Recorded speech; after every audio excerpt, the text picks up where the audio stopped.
mellow beats, what you think?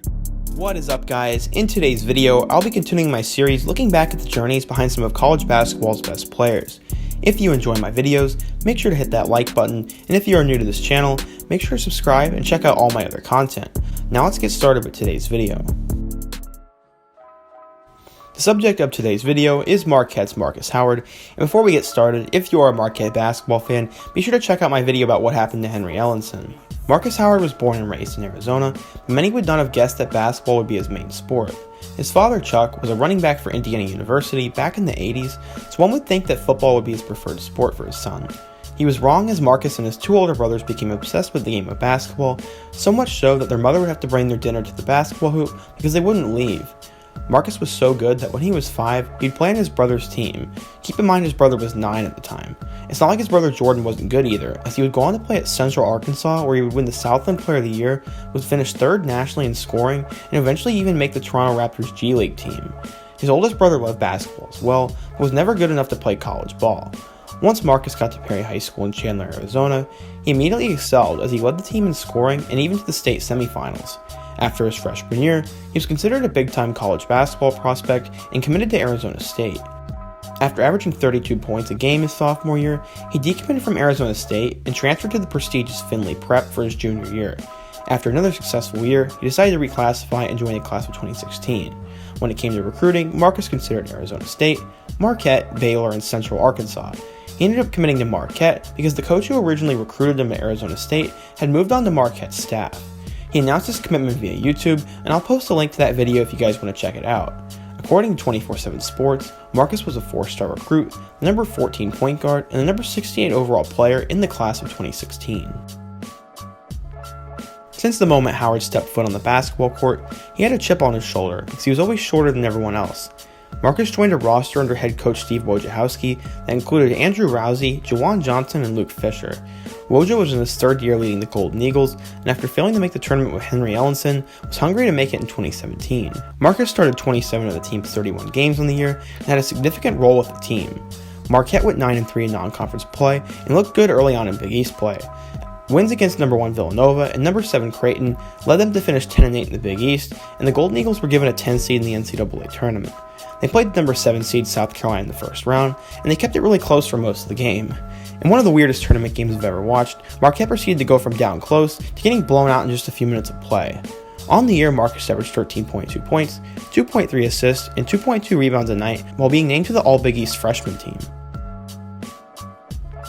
As a sophomore, the Eagles were led by the three-headed monster of Markus Howard, Andrew Rousey, and Sam Hauser.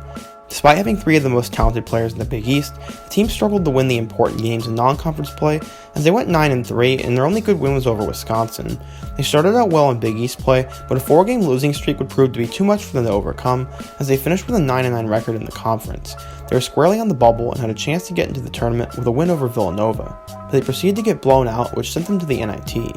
They go on to beat Harvard and Oregon before they met their match against the eventual NIT champions in Penn State. Despite the underwhelming year, Markus became one of the best players in the Big East, with averages of 20.4 points, 3.2 rebounds, and 2.8 assists, while he was part of the All-Big East second team. As a junior, Markus became the leader of the team and was ready to lead them back to the NCAA tournament. He received a ton of preseason hype as he was named to the All-Big East first team and numerous watch lists.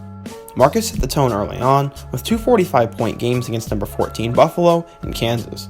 After leading them to a 10-2 record, Marquette became ranked for the first time in years. They lost in their first game in Big East play, but followed that up by winning 10 of their last 11 games, including a game where Howard dropped 53 points and an overtime win over Creighton. It was also a Big East record on that. After their hot streak, they cooled down and lost 5 of their last 6 games to limp into the NCAA tournament with a 24-9 record and somehow a 5 seed.